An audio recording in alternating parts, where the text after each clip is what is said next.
में आ गए हैं बात करने के लिए अदानी एंटरप्राइजेस।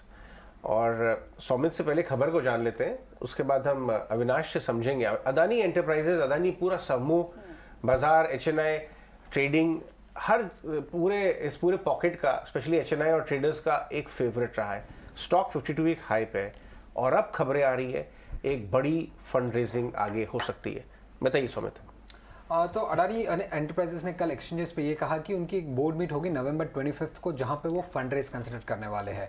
और उसी के बाद ही ब्लूमबर्ग की एक रिपोर्ट आई जहां जो कह रहे हैं कि जो फंड रेज है वो एक फॉलो ऑन पब्लिक ऑफर होगा और उसमें करीब 14 to 19,000 करोड़ कंपनी रेज करना चाहती है।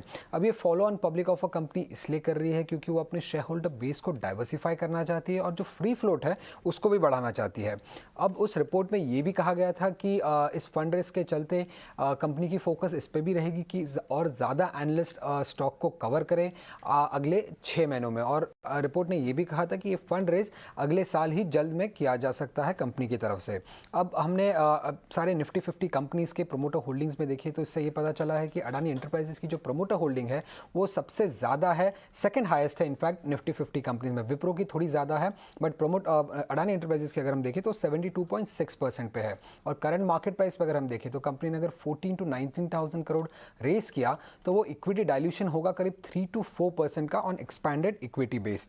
अब अगर एनालिस्ट कवरेज की अगर हम बात करें तो निफ्टी 50 स्टॉक्स में सबसे लीस्ट कवर्ड स्टॉक है अडानी एंटरप्राइजेस। सिर्फ 2 एनालिस्ट की कवरेज है अडानी एंटरप्राइजेस में। बजाज फिनसर्व में भी एटलीस्ट 10 एनालिस्ट की कवरेज है, तो अडानी एंटरप्राइजेस में सिर्फ 2 है। तो शायद ये फंड रेस से ये दोनों ही चीज कंपनी करना चाहती होगी। इंटरेस्टिंग। इनफैक्ट एक तीर से 2 निशाने। फंड रेजिंग एक हाई ग्रोथ कंपनी के लिए या हाई ग्रोथ ग्रुप के लिए हमेशा पैसे की जरूरत पड़ती है, तो वो बेटर अरेंज हो जाएगा।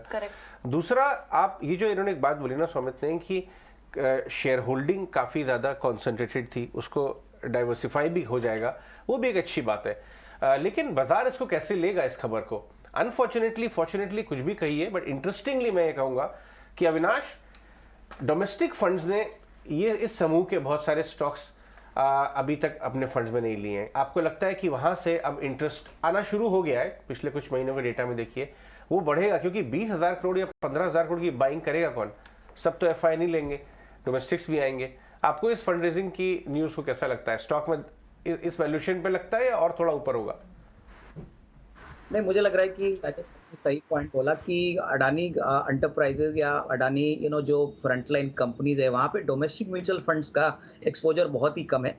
लेकिन मुझे एक बात पे ये भी बताना है कि अडानी ग्रुप ऐसे सेक्टर्स में है जहाँ पे डोमेस्टिक फंड्स इनको अभी इग्नोर नहीं कर सकते। कोर सेक्टर्स में इन्होंने काफ़ी अच्छा काम किया है, एसेट बिल्टअप किया है। फाइनली मार्केट डेटा पॉइंट और परफॉर्मेंस को देखता है, तो कहीं ना कहीं मुझे लग रहा है कि ये जो 19-20 हजार करोड़ का फॉलो ऑन पब्लिक ऑफर आएगा वहां पे काफी हद तक इंस्टीट्यूशनल इंटरेस्ट आ सकता है। प्लस जैसे सौमिक कह रहा था कि यहाँ पे रिसर्च कवरेज एक बार बढ़ेगी तो ज्यादा क्लियरिटी और ज्यादा विजिबिलिटी और ज्यादा पॉपुलैरिटी इंस्टीट्यूशनल कम्युनिटी में आएगी। बट डेफिनेटली हो सकता है कि इस एफपीओ से एक बार वापस मैनेजमेंट और कंपनी भी टारगेट कर रहा है कि इंस्टीट्यूशनल इन्वेस्टर्स इसमें रुचि रखे, स्पेशली डोमेस्टिक फंड्स। ओवरऑल मुझे लग रहा है कि इस ग्रुप में सबसे बड़ी जो पॉजिटिव बात है कि वो एसेट क्रिएट कर रहे हैं, हालांकि लिवरेज काफी ज्यादा है और वही एक कारण है कि डोमेस्टिक म्यूचुअल फंड्स ने यहाँ पे कॉशियस स्टैंड लिया है। But we'll have to wait and watch Ajay, but definitely possible है कि इस इशू के बाद आपको इंस्टीट्यूशनल इंटरेस्ट इसमें बढ़ने की एक पॉसिबिलिटी जरूर देखने को मिलेगी। ठीक है, तो इंस्टीट्यूशनल इंटरेस्ट इसमें बढ़ सकता है। और एक और पॉइंट जो हाईलाइट कर रहे थे सौमित भी कि ब्रोकरेज हाउस की रिसर्च रिपोर्ट्स इस पर कम है, शायद कवरेज भी बढ़ेगी क्योंकि अभी निफ्टी स्टॉक भी है, लेकिन एफपीओ पर नजर जरूर रहेगी। चलिए अब बढ़ते हैं।